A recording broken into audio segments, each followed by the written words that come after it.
I have a history of my art being very impulsive and very fast-paced, where when I started painting, it was something that I liked because it wasn't that. It was very much the opposite.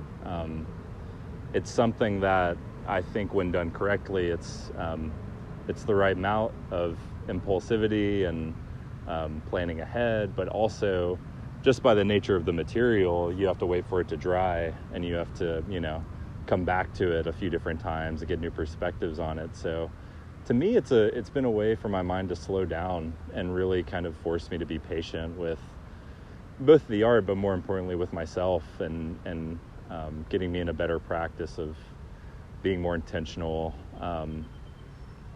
So yeah, intentionality and patience is what it's meant to me to learn about myself. And I mean, the art and then, giving it to people is always kind of secondary. It's the process I've come to love. In my life, I've found that I feel like I can deal with conflict easier, and I feel like I can approach the world a little differently. And also thinking about paintings is something where you think about, I'm sure with film too, you think about framing a lot, and it forces you to kind of stop and look at the world in certain ways, and maybe like try different angles, and literally look at things from a different angle, but also think about your relationships that way, and your friendships, and your everything is your kind of forces you to slow down and be more intentional. The challenge of painting, I guess, is externalizing what's in your head, and something that is so immediately recognizable is the sky, and it's one of the more universal kind of subjects to paint. So yeah, the sky, honestly, more so for me it's cloud formations. I'm very interested in the fluid nature of clouds, and how moment to moment it's always changing, and that's something that trying to capture a specific moment has always been like kind of honestly a challenge I like to put on myself. That's the funny thing about memory, is it becomes more real in your mind than maybe what was actually there. Your mind kind of tricking itself. There's no such thing as objectivity in that regard. All we have is our perspectives on things, and at least when it comes to visual art. And so trying to translate my specific memory of a place is always something that's exciting, because part of it's what I put into it, but also, I mean, other people can have other attachments to the work and build their own meaning out of it. And that's the thing, again, about the sky and about like nature that becomes so universal, is people have their own associations and attachments that painting kind of brings out. I think of the visual language of painting for me as something that inspires me to think that way, and think about what's not said, and what can only be translated through an image.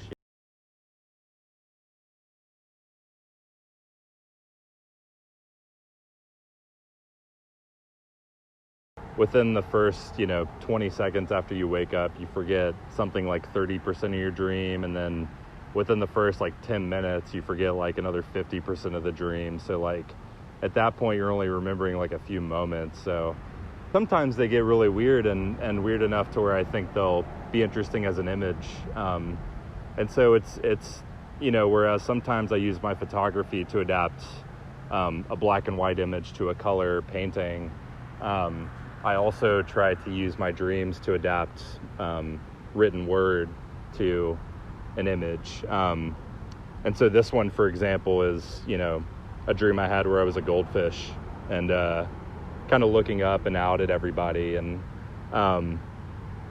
I don't know, there was a sense of calm and a sense of ease being in a container of some sort, but also like there's kind of an unease with being watched. And so yeah, there's something I think valuable to translating across mediums too, not just image to image, but written word to image. So that's kind of the value of dreams. I think that's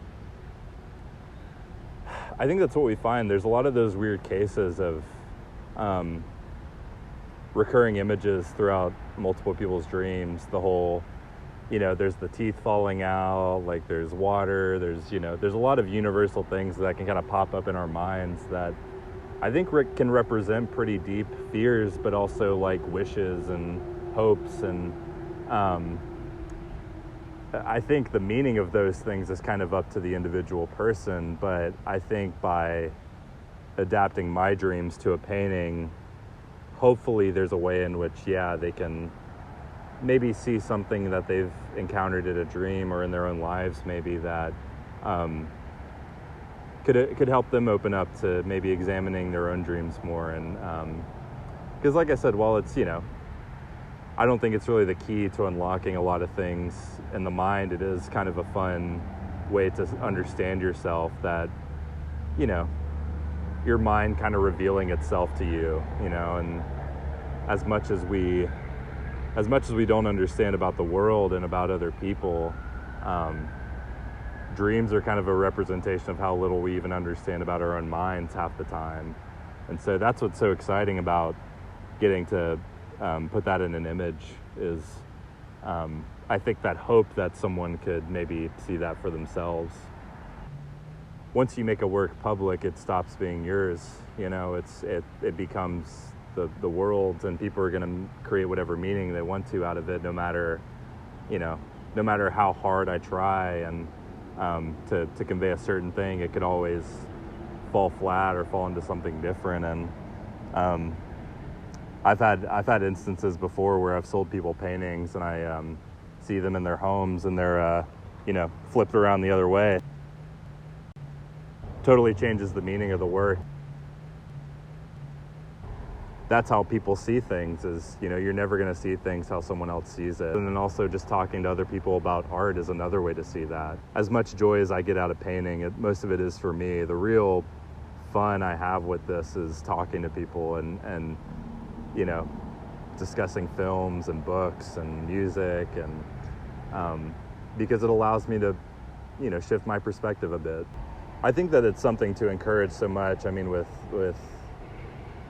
the state of art education and the state of public schooling in general, I mean, that's such a valuable thing that I think a lot of kids wish they had growing up, was more of an arts and culture centered education, especially now that we're, being in 2020 and feeling like reality is getting more absurd than art at a certain point.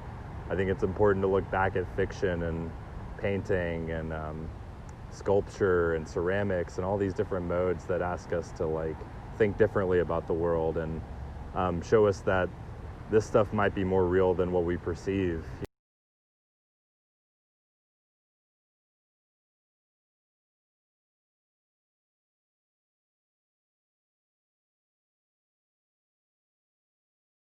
So I try to work on something every day.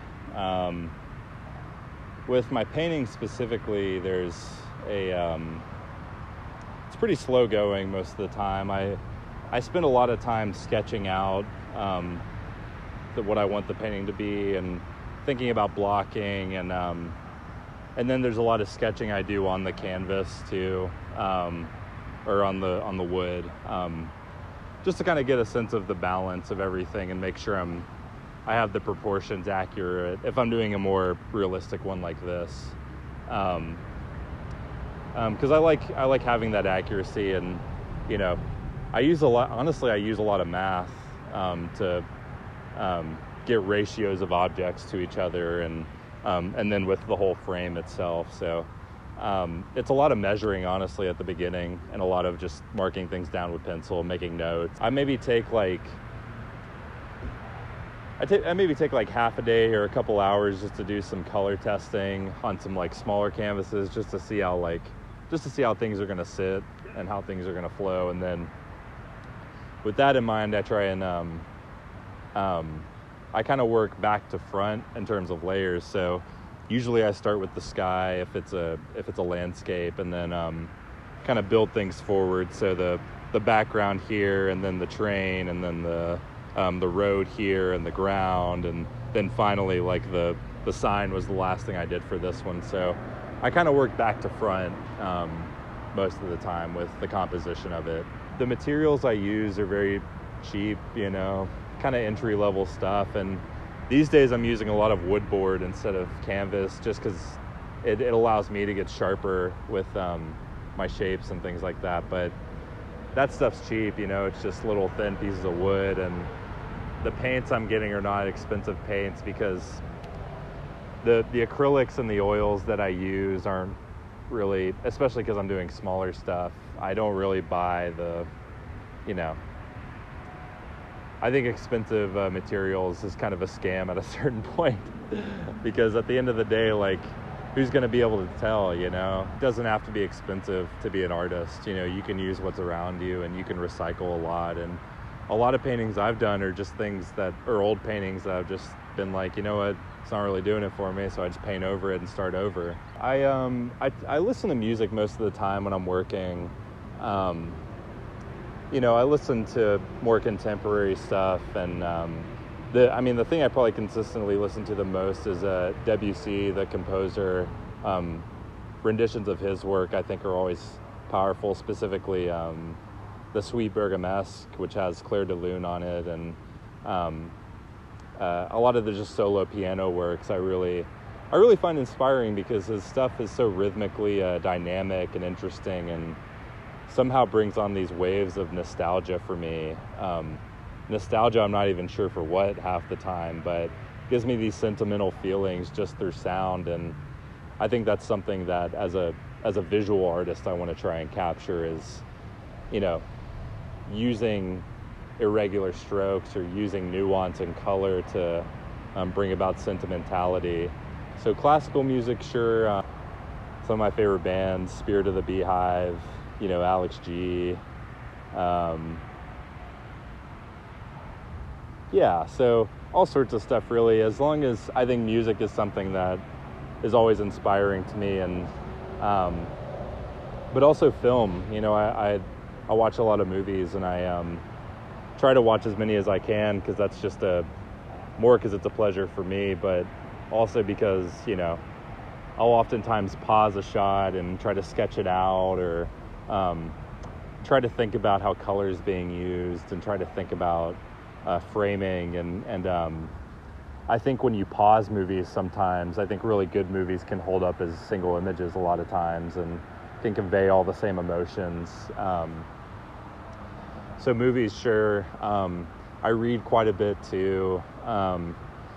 Specifically short stories I read a lot of, and poetry. I think poetry and short stories are something that you do have this brief time with, that can ultimately leave a lasting impression on you.